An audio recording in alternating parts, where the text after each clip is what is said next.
Hi, I'm back again, and I just want to share with you the reasons why I chose this hospital for my hair transplant operation. Firstly, when I was in Singapore, I went around to one or two cosmetic hospitals, clinics actually, to find out what kind of facilities they have, and also how much it costs, what happens after the operation, the aftercare and everything. And subsequently, when I came to Bangkok, I visited another two hospitals until I settled on this one. So what I like about this hospital are the facilities, because firstly it's clean, and also it has boarding, so I do not have to stay in some hotel somewhere and find my way to the hospital for follow-ups and aftercare. So it's also important is that this hospital meets the JCI accreditation standards for hospitals, which is the Joint Commission International Standards, which is very important to me. I feel that if they can meet the standards, that means they can actually do a good job, I hope. Then I also flew to Bangkok then in June to do a PRP, and I was very surprised because the hospital facilities, they were able to do blood tests, HIV tests, ECG, X-ray prior to my PRP operation, and they had all these facilities in the hospital itself. I need not go out from the hospital and do it somewhere else. You can see these are my results. Okay, you can see the ECG, the test report, the HIV report, my X-ray. They were able to do all this at the hospital itself on the day itself. Another reason why I chose this hospital, because the doctor actually performs the hair transplant. When I was in Singapore, I checked out one of the aesthetic clinic, and the doctor tells me he does not perform the hair transplant. Only his technician does it. But this doctor and his team, I found that they have a team of 6 technicians, and he knows what he's doing, because when I first met him, he gave me a very good estimate of the number of hair graft needed. How he did that was that he placed some kind of a plastic bag on top of my scalp, and he did a drawing and measurement, and later showed me how much actually graft I need. The doctors in the other hospitals and clinics, they didn't even bother. What they did was that they just used a comb and brushed my hair, and then told me you need 2,000 hair grafts.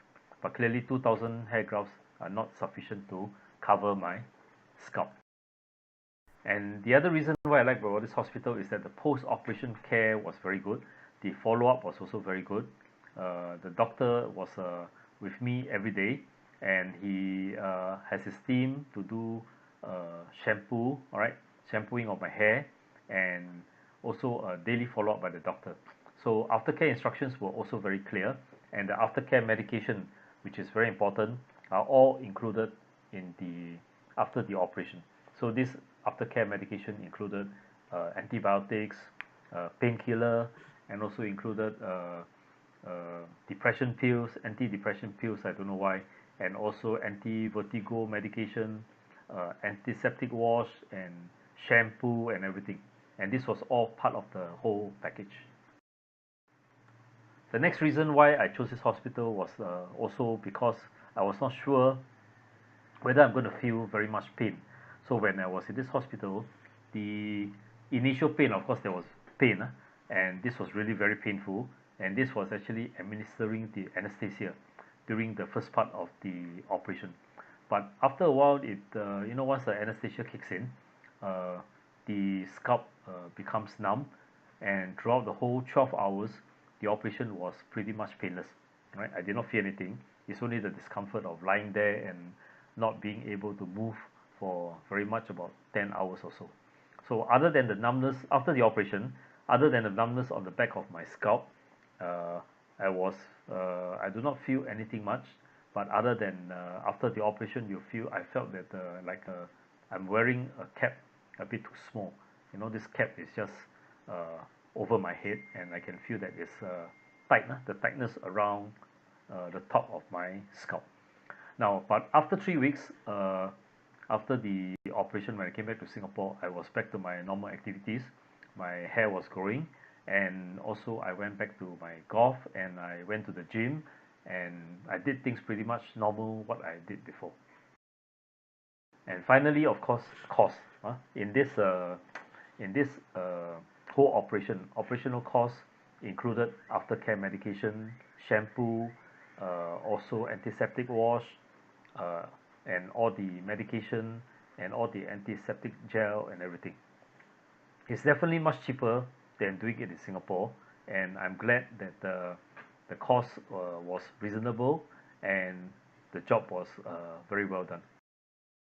Finally, I'd like to thank Dr. Paisit, the doctor who operated on my scalp, and also to the Cosmetic Hospital and the staff, and they were very hospitable. They really took care of me, and they did everything they could to make me feel at home for my 1 week stay there. I hope you enjoyed my short presentation, and if you have any questions, please feel free to post them in the comments column below.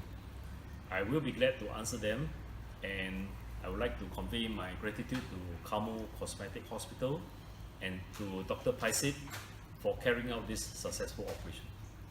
ขอบคุณครับ